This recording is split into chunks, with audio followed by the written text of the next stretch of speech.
and this is the Alternate Current Radio Network. I am Jay Dyer of jaysanalysis.com. Sunday Wire, as I said, Alternate Current Radio. Patrick Henningsen is out of the house. I'm sure he'll be back very soon. So it'll be a little bit different this week. We will be covering the news, but this first segment, I thought we might rehearse some of the history of the CIA and their regime change operations, since that is what seems to be going on all around us, right? We see, once again, in the news, the Venezuela issue, which we'll touch on later, but which is not even really hidden anymore. You know, Trump came out and said that he is not beyond considering boots on the ground, I think was his quote. But before we get to Venezuela, let's take a step back and kind of rehearse some of our history, some of our geopolitics, and some of the stuff that I've covered in the last few months at Jay's Analysis. The history of regime change operations is not it doesn't begin with Iran. It doesn't begin with Bogota. Of course, it goes back to the ancient world, you could argue. But in the modern world, I think we have to understand the structure of the world according to the geopolitical machinations of the British Empire. When we understand Lord Curzon and Halford Mackinder and the Royal Society's conception of how the world is divided into the Eurasian heartland, or what we might call the land power, set over against the sea power. This is the Atlanticist structure of the world, their view of the world. And this is, of course, what made Mackinder famous, as he wrote in his essay on the heartland theory in a book on so-called democracy, ironically enough. So the Eurasian heartland, from the time of Mackinder, and Mackinder was writing at the turn of the century, last century, all the way, I think he wrote that in 1919 off the top of my head, but I'm not 100% positive, all the way up to the Cold War, the time of Brzezinski and Kissinger, to now, this structuring and view of the world is still relevant. And it's still relevant because if we think back to 9/11 in Afghanistan in 1979, we realize that, as Brzezinski says in the Grand Chessboard, that was the gateway to controlling Eurasia, to controlling the world in his mind. Because, of course, a large portion of the world's population is in Eurasia. In fact, most of the world's population is in Eurasia. And there's also other important elements that tie into this, namely the Silk Road and other trade pipelines, other black market goods such as poppies, opium. All of these factor in. And of course, in our day, energy is also a huge factor. But in the scope of 20th century geopolitics, the reason for all of these regime changes centers around principally the follow-ups to the wars, right? World War I and World War II, which allowed for the restructuring of the globe according to the Atlanticist power block. And in that 20th century, if you've read, in that restructuring, if you've read Dr. Carroll Quigley's Tragedy and Hope, then you know that he considers this as the two wars, and if you count the Cold War as the third, the central means by which the Atlanticist powers could weaken their two rivals, right? Germany and Russia. And that is essentially the historic enemies of the British Empire. And Pax Americana, simply put, has adopted and inherited that same scope of enemy there. Now, if you have read works like Postmodern Imperialism by Eric Wahlberg, then you're familiar probably with the way he structures these phases. So World War I and World War II and the Cold War are what he calls Great Games 1, 2, and 3. And I liked his characterization because it was a fitting way to look at the phases of these stages towards the neoliberal global order, which we are now living in now, presently. The move towards globalism, the move towards, or what's called globalism, is the result of the 20th century, these wars, these successive regime changes. And that's the big picture. And you have to understand the big picture, I think, in order to make sense of what's happening today. Now, when you do get a rough idea of the big picture, the regime change operations make a lot more sense. We understand that it's not this nation versus that nation, but as Quigley says, the 20th century became the battle of power blocks, large power blocks. And this is most evident, of course, in the Cold War, but also evident in the Allied Axis, however you want to configure it. And there was a great piece by Steve Congas, based on the work of William Bloom at Global Research, that highlighted a lot of these regime change operations. And I'm going to go through a few of those, but I wanted to mention that there's my note.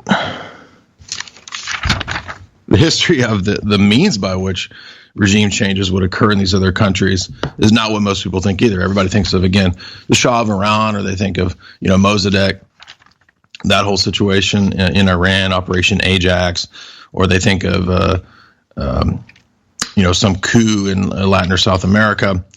But we have to understand that the U.S. was involved in regime changes and influencing foreign nations back in the 1800s. You can go back to Hawaii in the 1890s, when under the guise of missionary work, Protestant missionaries from Boston went to Hawaii to reform and change the landscape of Hawaii. Now, eventually, this would be called the secret team. This would be sort of you could call them, I guess, deep state, for lack of a better term, guys who would go in and pioneer or spearhead these operations to change these countries.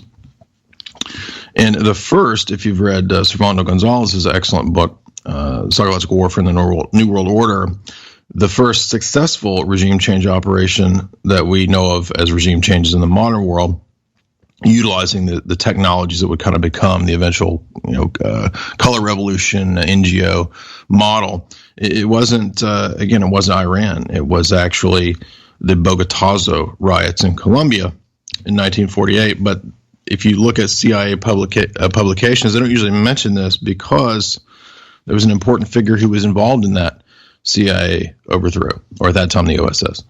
And that was Castro. So Castro was actually involved as a provocateur in the overthrow of Gaitan in 1948. And so the OSS, the CIA, right, in the 40s, 50s, this is not the beginning of this. This technique, this model precedes that, and we could look there to the predecessor to the OSS. And everybody will talk about in this kind of a subject, the OSS preceding the CIA and Bill Donovan and William Stevenson and all that, but rarely do they refer to the Inquiry, which was a bunch of academics at the time of World War I. So this is actually the beginning of the private intelligence network. I mean, yeah, you could look at the Pinkertons and Rockefellers, or you could look at Interpol. Those are all other examples of private intelligence. But again, in the modern world, private intelligence in the Anglosphere, after the demise of the British Empire and the rise of the American Imperium, we go back to Woodrow Wilson in 1917 with the formation of the Inquiry. And this is just a bunch of nerdy academics, a bunch of dorks who sit around and plan. They don't actually do anything. They don't actually fight. They just sit back and manipulate others. And these academic losers all work for the bankers. And they would, of course, be some of the key figures in the OSS eventually, when the OSS comes to be in the 40s. And it would be people like Walter Lippmann, people like Bowman. And eventually 21 members of the Inquiry under Woodrow Wilson would be who would negotiate the Paris Peace Conference. If you've read Quigley, you know that he says very bluntly that, yes, the Paris Peace Conference was in fact negotiated and the world was divvied up according to the interest of the top banking families in the world. The Inquiry would also go on to be the key faculty of Columbia University, and thus Columbia's role as a CIA school and its role in geopolitics, and why Brzezinski was a longtime Columbia alumni. I think he lectured there for a long time. So out of this inquiry circles would eventually be the CFR modeled on the British Roundtable groups. The Pratt House in New York, which is the home of the CFR, that would kind of be the overlay group making the big scale changes, who would be in a way directing the CIA underlings to engage in these regime change operations.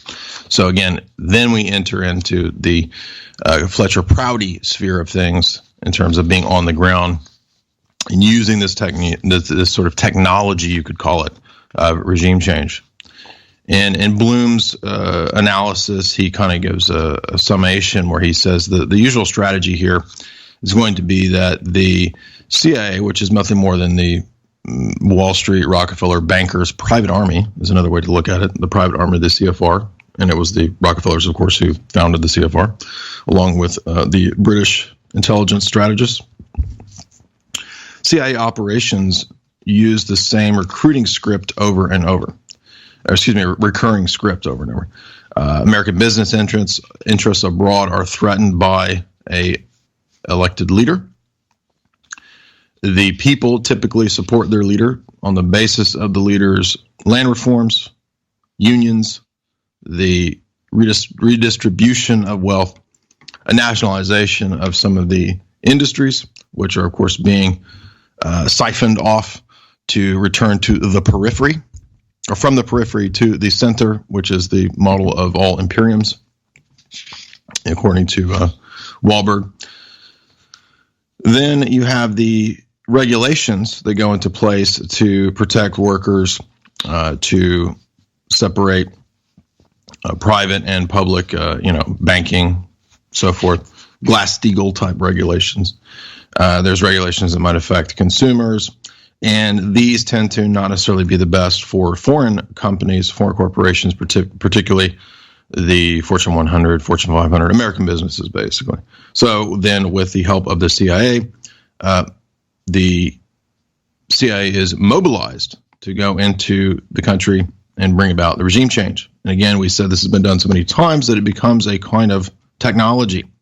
Typically, you have the recognition of some opposition group in the target country. And I want to add, too, that Bloom is coming from a kind of a left perspective. So he characterizes it as the CIA always uniting with right-wing groups.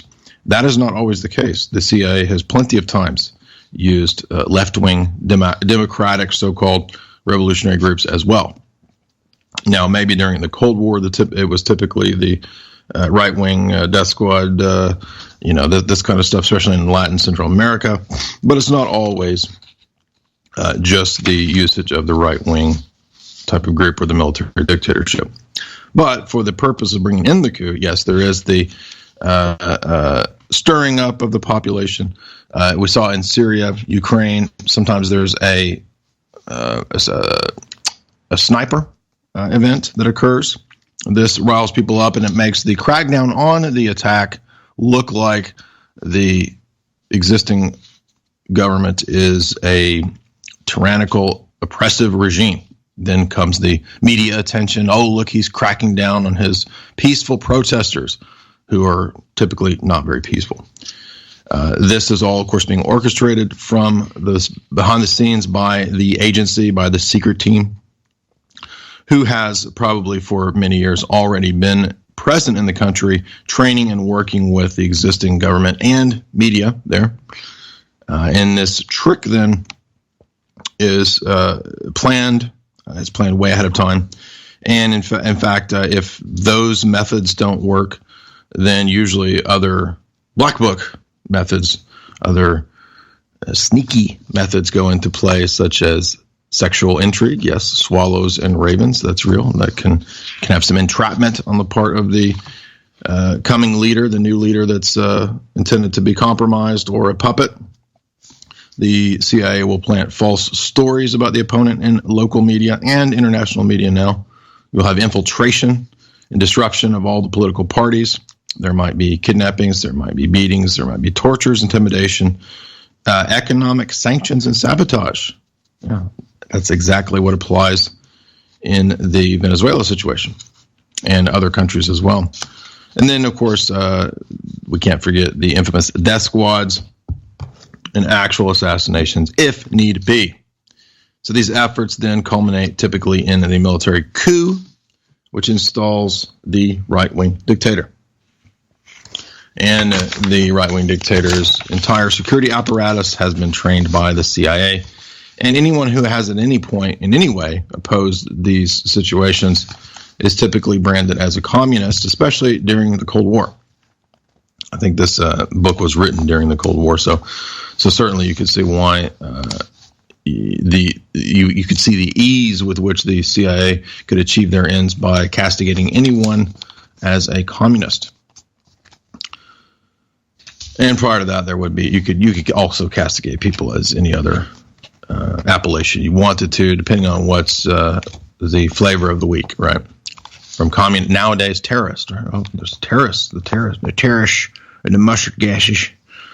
So the scenario has been rinsed and repeated so many times that it's well known. And once you are aware of it, you can spot it right away, right? I mean, once we all saw this Venezuela situation, it was a no-brainer, right? I mean, Trump even was saying, well, why don't we just send a team down there? Why don't we just use the CIA? Why don't we just use the military? Let's just take it over. Now, what do all the countries have, right? Is it really about freedom and democracy? No, of course not. Come on, let's not be naive here. It's usually about resources, isn't it? Of course it is. So oops. I guess I can't use timers, can I? If I'm on the radio here. No, it won't shut up. All right, so we're going to take a short station break here, and we're going to bring Basil on now that we've considered the intrigues of how regime change operations happen, and we'll eventually cover the Venezuela issue, but we do want to work our way through some of these greatest hits, the CIA's greatest hits and misses, and let's keep in mind, too, that not everything that's an intelligence failure is actually a failure. In fact, intelligence failures can sometimes be one of the greatest victories for the CIA. We think of something like the recent big events, right, that have catalyzed a global war on terror, for example. That was all premised on a massive intelligence failure, wasn't it? But it benefited in many, many ways. So let's take a brief station break. When we come back, we will connect with Mr. Basil Valentine.